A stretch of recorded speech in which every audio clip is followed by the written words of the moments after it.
अस्सलाम वालेकुम dear students. आप देख रहे हैं सैयद अली अकेडमी और आज की इस वीडियो के अंदर हम mode of nutrition of bacteria जिक्र करने वाले हैं कि किस तरह से बैक्टीरिया जो है न्यूट्रिशन को हासिल करती है, यानी कि किस तरह से न्यूट्रिएंट्स जो है, यानी कि किस तरह से एनर्जी के जो कंपाउंड्स हैं, एनर्जी के जो मॉलिक्यूल्स हैं वो किस तरह से बैक्टीरिया के पास हासिल होते हैं। तो यहाँ लिखा हुआ है, bacteria require carbon and energy to synthesize this cell components by different processes. Bacteria को जो है कार्बन चाहिए और एनर्जी चाहिए ताकि वो अपने बॉडी के अंदर मुख्तलिफ प्रोसेसेस को जो है वो अंजाम दे सके। Then can obtain energy and nutrients in different ways like photosynthesis, chemosynthesis, decomposing of dead organisms and wastes, establishing mutualistic and parasitic relationships। तो यहाँ पर इनके कई सारे तरीक़ेकार लिखे हुए हैं। तो यहाँ तो खुद से ये जो है केमिकली जो है अपनी बॉडी में से ये खुद से ग़िज़ा को हासिल कर सकते हैं। तो अगर खुद से ये ग़िज़ा को हासिल करें तो हमने इनको जो नाम दिया फोटो ऑटोट्रॉफिक बैक्टीरिया, या हमने इनको जो है कीमो ऑटोट्रॉफिक बैक्टीरिया नाम दिया, क्योंकि जो लाइट की मदद से अगर खाना बना रहे तो फोटो ऑटोट्रॉफिक, या फिर वो अगर केमिकल्स का यूज़ करके खाना बना रहे तो उनको हमने कीमो ऑटोट्रॉफिक नाम दिया। फोटो ऑटोट्रॉफिक के अंदर दो किस्में आ जाती हैं, एक आती है ग्रीन सल्फर बैक्टीरिया और दूसरी जो है वो पर्पल सल्फर बैक्टीरिया कहलवाती हैं। उसके अलावा कुछ और हैं जो कि हेटेरोट्रॉफिकली, यानी कि खुद से जो है वो ग़िज़ा नहीं बना सकती बल्कि किसी और जानदार से ग़िज़ा हासिल कर सकते हैं। तो उनमें जो नाम है पैरासाइटिक, म्यूचुअलिस्टिक और दूसरा है कॉमन सेलेस्टिक, यानी कि पैरासाइटिक वो जो जानदार में रहेंगे उसको नुकसान पहुंचाएंगे और ग़िज़ा हासिल करेंगे। म्यूचुअलिस्टिक बैक्टीरिया वो होंगे जो जानदार के अंदर रहेंगे, उसको फ़ायदा भी पहुंचाएंगे और खुद भी फ़ायदा हासिल करेंगे। और कॉमन सेलेस्टिक बैक्टीरिया वो होंगे जो जानदार के अंदर मौजूद रहेंगे, जानदार को नुकसान तो नहीं देंगे लेकिन हाँ अपना फ़ायदा ज़रूर हासिल करेंगे। तो आइए सबसे पहले हम जो है बैक्टीरिया का जिक्र करते हैं जिसको ऑटोट्रॉफिक बैक्टीरिया कहा गया है। Two types, autotrophic bacteria and heterotrophic bacteria. So now we are going to discuss about the autotrophic bacteria. तो ऑटोट्रॉफिक बैक्टीरिया का जिक्र करें। Autotrophic bacteria synthesize their own food from simple inorganic sources like carbon dioxide. तो autotrophic bacteria जो है अपना खाना खुद बनाते हैं और ये खाना बनाने के लिए जो केमिकल्स का यूज़ करते हैं वो है इनऑर्गेनिक केमिकल्स और उनका नाम है carbon dioxide. In this process energy is obtained. तो इस अमल के दौरान एनर्जी यूज़ होगी, एनर्जी हासिल की जाएगी। और एनर्जी कहाँ से हासिल की जाएगी? फिर हम इधर सनलाइट और chemically by the oxidation of the some inorganic substance like iron, sulphur, nitrogen compounds etcetera. तो एनर्जी को हासिल करने का तरीका ये होगा, या तो वो सूरज से डायरेक्टली सनलाइट से जो है एनर्जी हासिल करेंगे जैसा कि फोटो ऑटोट्रॉफिक बैक्टीरिया कर रहे हैं, या फिर जो है वो इलेक्ट्रॉन्स के लॉस या इलेक्ट्रॉन के गेन करने से जो है एनर्जी को हासिल करेंगे। और इलेक्ट्रॉन कहाँ से जो है वो लॉस हो सकता है? आयरन से, सल्फर से या नाइट्रोजन से जो है इलेक्ट्रॉन जो है लॉस हो सकता है। तो यहाँ से भी एनर्जी जो है हासिल होगी और ये करेंगे कीमो ऑटोट्रॉफिक बैक्टीरिया। तो अगर हम बात करें autotrophic bacteria are further divided into two types.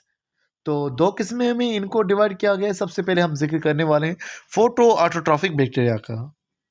These bacteria है बैक्टीरियोक्लोरोफिल और क्लोरोबियम इज फोटोसिंथेटिक पिगमेंट। तो इन बैक्टीरिया के पास जो पिगमेंट्स मौजूद हैं जो लाइट को एब्जॉर्ब करेंगे वो बैक्टीरियोक्लोरोफिल या जिसको क्लोरोबियम कहा जा रहा है, ये पिगमेंट्स इनमें मौजूद हैं। These pigments are present in the specific vesicle associated with bacterial membrane called chromatophores. तो ये जो पिगमेंट्स हैं ये कुछ वेसिकल्स में मौजूद होंगे, यानी कि कुछ वैक्यूल्स में ये जो हैं मौजूद होंगे पिगमेंट्स। और ये वैक्यूल्स जो होंगे ये बैक्टीरिया की मेम्ब्रेन के साथ एसोसिएटेड होंगे और इन्हें जो है क्रोमेटोफोर्स कहा जाएगा। These bacteria use light energy as a source. ये जो है सोर्स के तौर पर एनर्जी के लिए जो है लाइट एनर्जी का यूज़ करेंगे एंड हाइड्रोजन सल्फाइड या हाइड्रोजन सल्फाइड को यूज़ करेंगे। और other H positive donor as reducing agent. यहाँ पर ये किसी और एलिमेंट को यूज़ करेंगे जो कि रिड्यूसिंग एजेंट के तौर पर होगा। रिड्यूसिंग एजेंट का मतलब होगा जो कि इलेक्ट्रॉन्स को डोनेट करेगा instead of water to make carbohydrate. तो ये जो है वाटर को यूज़ नहीं कर रहे होते कार्बोहाइड्रेट्स बनाने के लिए, बल्कि कार्बोहाइड्रेट्स बनाने के लिए जो है ये यूज़ कर रहे होते हैं हाइड्रोजन सल्फाइड को या किसी और इलेक्ट्रॉन डोनर को ये यूज़ कर रहे होते हैं। तो यहाँ पर यही बात लिखी हुई है कि हाइड्रोजन सल्फाइड रिएक्ट करेगा कार्बन डाइऑक्साइड के साथ लाइट एनर्जी की मौजूदगी में और बैक्टीरियोक्लोरोफिल की मौजूदगी में, और इसके दौरान जो हमारे पास जो चीज़ बनेगी वो ग्लूकोज बनेगा और उसके अलावा जो है वाटर बनेगा। और दूसरा जो रिलीज़ होगी, लिबरेट होगी, वो सल्फर रिलीज़ होगी, ना कि ऑक्सीजन रिलीज़ होगी, क्योंकि ये वाटर को यूज़ नहीं करे। अगर वाटर को यूज़ कर रहे होते तो इनमें ऑक्सीजन रिलीज़ हो रही होती। तो यहाँ पर एक और हमारे पास इक्वेशन मौजूद है कि जो है इलेक्ट्रॉन डोनर यूज़ हुआ, उसने कार्बन डाइऑक्साइड के साथ रिएक्शन किया तो ग्लूकोज बना और उसके अलावा वाटर बना और दूसरा हमारे पास जो है साल्ट बना। तो ये दो रिएक्शंस जो है इन्होंने जिक्र किए हुए हैं। तो अब जो है हम ऑटोट्रॉफिक बैक्टीरिया का एक और टाइप का जिक्र करने वाले हैं और उसका नाम है कीमो ऑटोट्रॉफिक बैक्टीरिया। तो आइए इसके बारे में जो है हम लोग अब तफसील से डिस्कस करते हैं। तो chemo autotrophic bacteria produce their food by using inorganic raw material in the absence of photosynthetic pigment. तो जो कीमोआटोसिंथेटिक बैक्टीरिया होंगे वो जो है इनऑर्गेनिक मटेरियल को यूज करेंगे और उसके अंदर कोई पिगमेंट का यूज नहीं होने वाला, ना ही जो है लाइट का यूज होने वाला है। तो लाइट की गैर मौजूदगी में जो है ये खुद से अपना फूड को बनाएंगे। याद रखिएगा यहाँ फूड से मुराद ये है कि फूड जो है वो दरअसल टूटेगा तो उसमें से जो है एनर्जी प्रोड्यूस होगी, और इनको असल में जो है एनर्जी ही चाहिए। या जो है फोटोसिंथेटिक बैक्टीरिया जो है उनको भी दरअसल एनर्जी ही चाहिए होती है जो कि फूड के ब्रेकडाउन से हासिल कर रहे होते हैं। In this process, chemical energy is obtained from the oxidation of certain inorganic substances such as ammonia, nitrates, ferrous ions, hydrogen sulfides and some other metallic and non-metallic substances.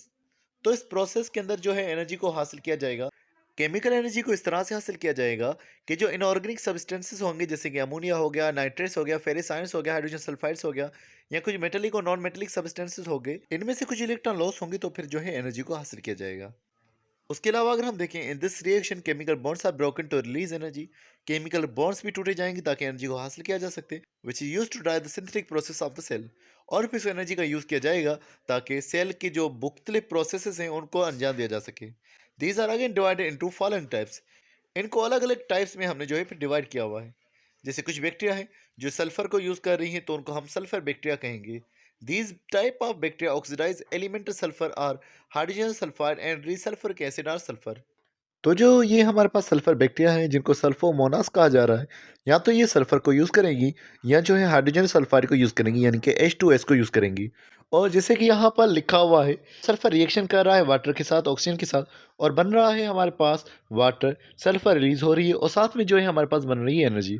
और examples लिखी हुई हैं यहाँ पर, थियोबैसिलस डिनाइट्रिफिकेंस। तो ये हमारे पास कुछ एग्जाम्पल्स हैं सल्फर बैक्टीरिया के। उसके अलावा हाइड्रोजन बैक्टीरिया है जिनको हाइड्रोमोनास कहा जा रहा है। In this process molecular hydrogen is oxidize into water. तो यहाँ पर हाइड्रोजन यूज होगी और फिर वो वाटर के अंदर कन्वर्ट हो जाएगी और एनर्जी जो है वो लॉस होगी। तो यहाँ पर जैसे दो इक्वेशंस लिखी हुई है, पहली में हाइड्रोजन का रिएक्शन ऑक्सीजन के साथ है तो वाटर बना और एनर्जी रिलीज हुई। दूसरे रिएक्शन में हाइड्रोजन का रिएक्शन जो है कार्बन डाइऑक्साइड के साथ लिखा हुआ है और वाटर बना, मीथेन बनी और उसके साथ साथ जो है एनर्जी रिलीज हुई। अब एग्जाम्पल्स जो लिखी हुई है वो है हाइड्रोजिनोमोनास या सूडोमोनास, ये दो बैक्टीरिया जिक्र हैं। उसके बाद हमारे पास मौजूद है आयरन बैक्टीरिया जिसको फेरोमोनास कहा गया है। They use chemical energy by oxidation of ferrous compounds into the ferric compounds. तो ये जो है आयरन की जो कंपाउंड्स हैं उनको यूज करके जो है एनर्जी को प्रोड्यूस कर रहे होते हैं। तो यहाँ जो है इक्वेशन लिखी हुई है, जैसे कि एक कंपाउंड का जिक्र है जैसे कि जिसका नाम लिखा हुआ है FeCO3, जिसको सेड्राइड कहा जाता है।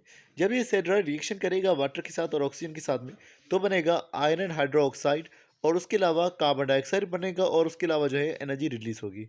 और यहाँ पर इनके जो नाम लिखे हैं वो है थियोबैसिलस और उसके अलावा फेरोबैसिलस। ये कुछ एग्जाम्पल्स हमारे पास लिखी हुई हैं आयरन बैक्टीरिया की जिसको हम फेरोमोनास भी कह रहे हैं। उसके अलावा मीथेन बैक्टीरिया है जिनको मिथेनोमोनास कहा जाएगा। तो इनका लिखा हुआ है these bacteria get their energy from the oxidation of methane. By products are water and carbon dioxide. तो ये जो बैक्टीरिया है मिथेनो बैक्टीरिया, ये असल में यूज़ करेंगे मीथेन को, और उसके बाद जो है कुछ प्रोडक्ट्स जो बनेंगे वो वाटर होगा और कार्बन डाइऑक्साइड होगा। उसके अलावा है नाइट्रीफाइंग बैक्टीरिया जिनको नाइट्रोसोमोनास कहा जाएगा। तो इनके अंदर क्या होगा, bacteria get the energy by oxidation of nitrogen compound into nitrates. तो नाइट्रोजिनस कंपाउंड को नाइट्रेट्स के अंदर कन्वर्ट करके ये एनर्जी को हासिल कर रहे हैं।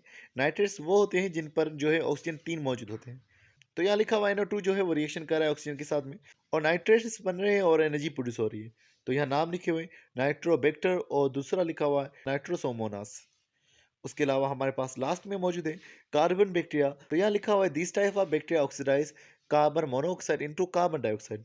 तो ये बैक्टीरिया जो है कार्बन मोनोऑक्साइड को यूज करेंगे और साथ में ऑक्सीजन यूज होगी और उस दौरान कार्बन डाइऑक्साइड और एनर्जी बनेगी। तो नाम लिखा हुआ है बेसिलो ओलिगो कार्बोफिलस बैक्टीरिया। तो अब हम जो है हेटरोट्रॉफिक बैक्टीरिया का जिक्र करने वाले हैं। याद रखिएगा हेटरोट्रॉफिक बैक्टीरिया वो होते हैं जो अपनी गिजा को खुद से हासिल नहीं कर सकते।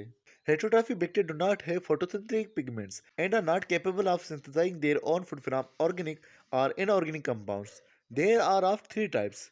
तो हेटरोट्रॉफिक बैक्टीरिया वो हैं जिनके पास कोई पिगमेंट्स मौजूद नहीं और ना ही ये जो है इनऑर्गेनिक या ऑर्गेनिक कंपाउंड से अपना फूड बना सकते हैं। इनकी जो किस्में हैं वो 3 हैं और लाज़मी बात यही होगी कि हेटेरोट्रॉफिक बैक्टीरिया क्योंकि अपना खाना खुद नहीं बना सकते तो किसी और जानदार से जो है ग़िज़ा को हासिल करेंगे। सबसे पहले है सेप्रोट्रॉफिक बैक्टीरिया जिनको डिकम्पोज़र्स कहा जाता है। Saprotrophic bacteria obtain food by decaying matter, humus and dead organisms. तो जो सेप्रोट्रॉफिक बैक्टीरिया है वो अपना खाना जो है डिकेइंग मैटर से हासिल करेंगे। यहाँ ह्यूमस लफ्ज़ लिखा हुआ है, याद रखिएगा जो ह्यूमस लफ्ज़ होता है वो ऐसे मटेरियल के लिए यूज़ होता है जहाँ पर बहुत सारा जो है डेड डिकेइंग मटेरियल मौजूद होता है। ऐसी ज़मीन को ह्यूमस कहा जाता है। तो वहाँ से जो है सेप्रोट्रॉफिक बैक्टीरिया जो है ग़िज़ा को हासिल कर सकती हैं एंड डेड ऑर्गेनिजम्स यानी कि जो मुर्दा जानदार हैं उनको डिकम्पोज करके भी ये जो है सेप्रोट्रॉफिक बैक्टीरिया ग़िज़ा को हासिल कर सकते हैं। They secrete enzyme that break down complex organic compound into simpler products which are then absorb as nutrient for example Bacillus, mycoides, Azotobacter. तो ये जो है एंजाइम्स को यूज़ करेंगी जानदार के बाहर ताकि जानदार के जो कंपाउंड्स है वो टूट जाएं यानी कि वो डिकम्पोज हो जाएं छोटे से कंपाउंड्स के अंदर और फिर उनमें से जो न्यूट्रिएंट्स है वो हासिल की जाएं। नाम जैसे कि लिखे हुए हैं बेसिलस, माइसीड्स और दूसरा एज़ोबैक्टर। तो ये हमारे पास है सेप्रोट्रॉफिक बैक्टीरिया जिनको डिकम्पोजर्स कहा जा रहा है। अब दूसरे बैक्टीरिया हैं जिनको पैरासाइटिक बैक्टीरिया कहा जा रहा है यानी ऐसे मेहमान जो किसी के अंदर दाखिल होंगे और फिर उसे नुकसान पहुंचाएंगे। Parasitic bacteria live on and with in the body of other living organisms. तो जो पैरासिटिक बैक्टीरिया हैं ये दूसरे जानदार की बॉडी के ऊपर या दूसरे जानदार की बॉडी के अंदर रहते हैं and get nutrition from them और उन्हीं में से ग़िज़ा को हासिल करेंगे। During their living they harm their host and cause different diseases in both animals and plants, hence they are called pathogenic bacteria. तो जब जानदार जिंदा होता है तो उस दौरान ये जानदार को जो है नुकसान पहुंचाएंगे और कई सारी जो है बीमारियों को काज करेंगे और ये दोनों के अंदर हो सकते हैं, प्लांट्स में भी और एनिमल्स में भी। और इन्हें जो है पैथोजेनिक बैक्टीरिया भी कहा जाएगा। पैथोजेनिक यानी कि जो डिजीज काजिंग है। तो एग्जांपल्स लिखे हुए वाइब्रो क्लोराई और डिप्लोकोकस नमूने, ये एग्जांपल्स है हमारे पास पैरासिटिक बैक्टीरिया की। अब है हमारे पास लास्ट टाइप जिसको म्यूचुअलिस्टिक बैक्टीरिया कहा जा रहा है। Mutualistic bacteria live in close association with other living organism. Mutualistic bacteria जो है दूसरे जानदार के साथ मिलकर रहते हैं so that they both benefit from each other, ताकि दोनों को जो है एक दूसरे से फायदा हासिल हो सके। So neither of them is harmed और दोनों को नुकसान भी नहीं पहुंचता। Symbiotic bacteria fix free atmospheric nitrogen into nitrogenous compound which are utilized by plants and in return the plant gives nutrients and protection to the bacteria. तो कुछ bacteria हैं जिनको सिम्बायोटिक बैक्टीरिया कहा जा रहा है, वो जो है एटमॉस्फेयर की नाइट्रोजन को यूज़ करेंगे और उससे जो है कन्वर्ट कर देंगे नाइट्रोजनस कंपाउंड को। ये नाइट्रोजनस कंपाउंड जो होंगे वो यूज़ कर लेंगे प्लांट्स और प्लांट्स जो है कुछ न्यूट्रिएंट्स बैक्टीरिया को दे देंगे और प्रोटेक्शन करेंगे बैक्टीरिया की। अब ये जो बैक्टीरिया होते हैं ये प्लांट्स की रूट्स में रहते हैं। जिन प्लांट्स की रूट में रहते हैं उनको लिग्यूमिनस प्लांट कहा जाता है और उनकी रूट्स में जो है उभरा सा स्ट्रक्चर बनाकर ये रह रहे होते हैं जिनको नोड्यूल्स कहा जा रहा होता है। तो यहाँ जैसे एग्जाम्पल में लिखा हुआ है जैसे कि Rhizobium, Bacillus, Clostridium that live in the root nodules of leguminous plants as mutualist. तो ये प्लांट के नोड्यूल्स में रह रहे होते हैं और जो है लिग्मिनियस प्लांट के अंदर रह रहे होते हैं। लिग्मिनियस प्लांट का मतलब होता है ऐसे प्लांट्स जो कि फलीदार होते हैं, जैसे कि हमारे पास इमली हो गई या हमारे पास जो है चने हो गए। तो इनके अंदर जो है फलीदार प्लांट्स के अंदर जो है इनकी रूट्स के अंदर जो है ये बैक्टीरिया रह रहे होते हैं। तो डियर स्टूडेंट्स आज के लिए बस इतना था। मजीद वीडियो के अंदर हम इंशाल्लाह नेक्स्ट टॉपिक को जिक्र करेंगे। तो मिलते हैं नेक्स्ट वीडियो में, तब तक अपना बहुत सारा ख्याल रखिएगा। अस्सलाम वालेकुम।